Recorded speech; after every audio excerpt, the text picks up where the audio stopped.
So today we're going to be talking about labor. So we've been talking about farming and farmers out west and in rural areas, but now we're going to be dealing more with people who are around big cities, working in factories, things of that nature. So we're going to still in the Unit 4 or 5 mashup thing. We're in Lecture 4. We're going to be going through questions 27 through 33 in the Unit 4 section, and we're going to be hitting Unit 5, question 15. But I'll let you know when we're getting to that one. So first. So a leader that you really need to know in this era is Eugene Debs. So Debs was not a very liked person by business owners, by the U.S. government, things like that.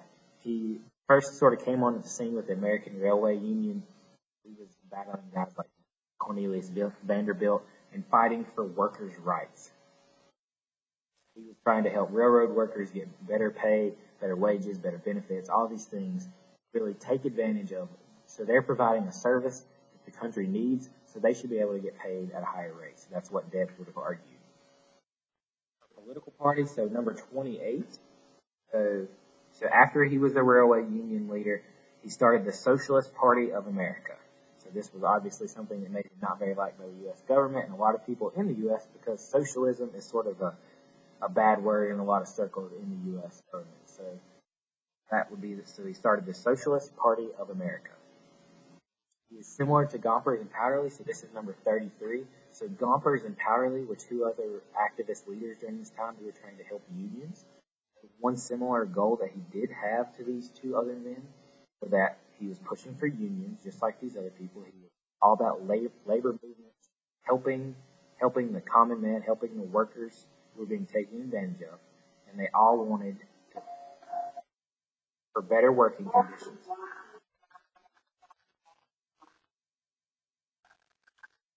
Sorry about that.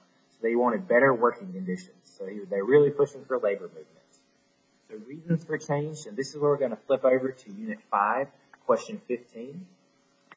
The question is, how did the Triangle Shirtwaist Factory Fire affect working conditions? So we're going to learn a lot more about this factory fire. We're going to be doing a really cool activity with this. It's a video about it and everything. So it's this place that made literally shirts. So they made shirts in this really big skyscraper, tall building. There was a fire on one of the floors, and it ended up killing a good many people and really bringing to light some of the issues that were affecting factories during this time and really putting workers in unsafe conditions. The effect on the working conditions is it brought to light all these issues and was also a huge call for change. So it spurred on changes in the workplace. It really helped workers have a more safe environment to work in and showed the danger. One other thing was it showed the danger of these types of setups where you have too many people on one floor working, too many safety hazards, and something bad could happen and a lot of people could get hurt. So unions and strikes. So we're moving to the actual group, the labor group. So this is what it's called when you hear of unions and other organizations that are meant to try to help people, or workers in this case. So why were they formed? So we're going back to Unit 4 now, question 29. They were formed, why would you want a labor group to help you? Why would you form one? Because you want somebody to look out for you. You want to protect the workers in terms of safety. You want to get fair wages. You want to get benefits. And generally, you just want power. So just imagine you're this one singular person and you're going against this big company with all this money. You don't really have a chance. Labor groups are a way of sort of bringing people together and saying, hey, we'll stand up together and maybe be able to get some stuff from these businesses and get some back that they're taking from us. So obstacles, so number 30. So what's for some big obstacles for these things getting started? One thing is strong anti-union feelings in the U.S. So the U.S. at this time did not like the idea of unions. For a variety of reasons, a lot of it associated with certain political systems like socialism, like communism, things of that nature. So it's sort of scary for the idea of people sort of joining together, especially people of lower socioeconomic statuses joining together and sort of fighting the man. That's sort of scary to some people. Another thing, probably the biggest obstacle, was money. So it's really hard to get people to understand that they are going to have to give up some of the wages they have, which are not very high at this time, to a labor group who is supposed to be helping them. Now, this group would probably help them in the long run. It's really hard to take somebody's wages and for them to be like, okay, this makes sense to me right now. So it's hard to take somebody's money when they don't see immediate results. Government reaction, so now we're on 31. The one thing you need to know for this one is pro-business. So they are not really in support of a lot of these labor groups. They are pro-business, and the way they showed this was they sent force, so they sent troops. Federal troops were sent in a lot of times in these big riots and picketing sessions. Another thing was in the court system, there were a lot of court cases that ruled in favor of business and against labor unions and their actions. Business reaction. So we dealt with government, we dealt with some of the issues that the workers would have, but now what are these businesses thinking? So what is Carnegie, Vanderbilt, Morgan, all these guys thinking about these labor unions? Their reaction to this was number 32. So yellow dog contracts. So these contracts are between an employee and employee, or an employer and employee. So the employee has to sign it, and it requires that he or she, being an employee, cannot be a part of a labor union. They cannot join a labor union and work at this company. The idea was if these companies would get these employees to sign these, they can maybe end a lot of these problems by not even letting a union get in there. Yellow dog, where that comes from, is if you ever hear somebody call someone yellow, it means you're cowardly, and a dog is sort of derogatory term, so you're like this crap sort of coward who's going to sign this contract. So it was not a very popular thing for labor unions. So all these labor unions really hated these contracts and fought really hard against them. Examples of labor unions. So Knights of Labor. This was a very accommodating group. That's their little logo to the right there. They accepted skilled workers, unskilled workers, men, women, and African Americans. They accepted a lot of people. Their idea was we're going to get as many workers as we can together to fight this system. They're also sort of a secret society, so they weren't as big about putting their name out there. They were more about organizing these things behind the scenes. So the American Federation of Labor is actually a good bit different. So that's also known as the AFL. So it was about skilled workers. So it was basically saying the skilled workers who have something to bargain for. They have a skill that is valued, and we can bargain for better conditions because of this skill. Not everyone has it. They were much more organized and kept things together. So they were much more organized than the Knights of Labor. But one similarity, or a couple similarities, for number 27, that they were both groups trying to get more rights for workers. That was a big thing. They were both unions. There were fees paid to them. And generally, they were going against big business. They saw a lot of faults with big business, and they wanted to help workers gain some rights, gain wages, things like that. The last thing we're going to do is we're going to go through this chart. So if you flip over to right under question 33 in your Unit 4 section, we're going to go through these really quick and we're going to knock them out. So the Great Strike of 1877.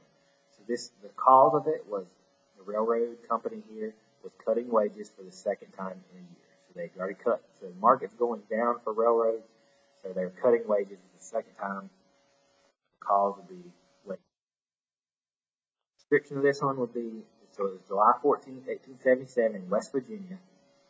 Basically, the workers would not allow any of the stock or the railroad cars to roll. So they were basically halting all this transportation through railroad cars coming through these companies. And it eventually spread to Maryland, Pennsylvania, Illinois, Missouri. They all joined in. The idea was we're going to make a stand, and we're going to show these people that we're serious and we're sick of getting our wages cut. What happened, and actually they had to call in federal troops here, and good news died in these various states from it.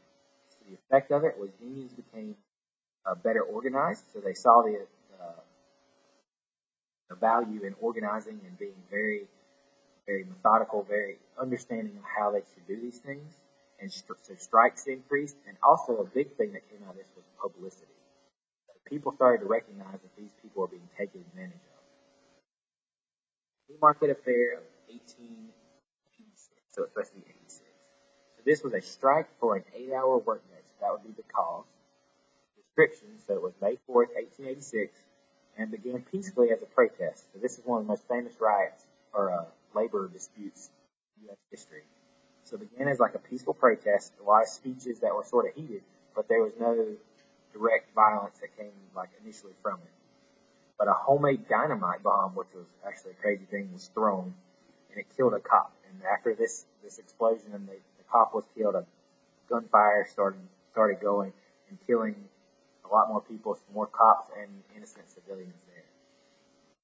And after that, there was a huge trial. So this massive trial that sort of took the U.S. by storm. It was a trial of 8 individuals who were considered to be the ringleaders of this whole thing. So 7 of them were sentenced to death, 1 for 15 years. So the courts basically were making a stand here. Eventually, though, two of the sentences were reduced to life in prison, so they weren't sentenced to death. One actually committed suicide. So one of the guys committed suicide instead of being killed, and then 4 were actually hung due to their involvement. This was a big controversy because a lot of people didn't think it was fair that they were being accused of this, since there were so many other people there. It's just like they had to punish someone.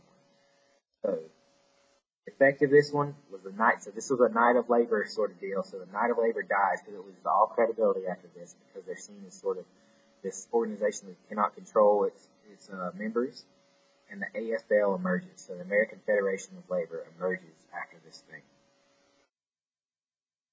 The Homestead strikes. So moving on to this. This is dealing with steel, the steel industry, and Carnegie. So when you think steel, think Carnegie in the U.S. history. So the cause of this one was another sort of deal with cutting wages.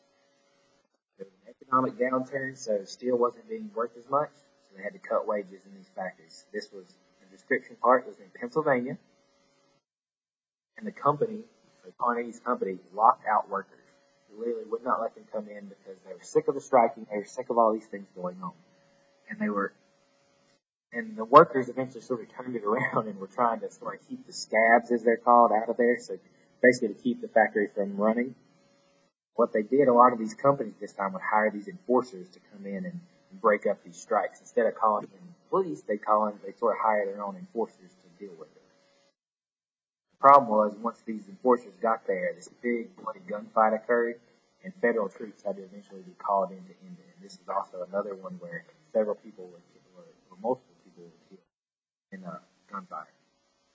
The effect of this was actually a big negative effect for unions. It weakened unions in the steel industry until the 1930s. So it was a real big setback. They were seen as sort of,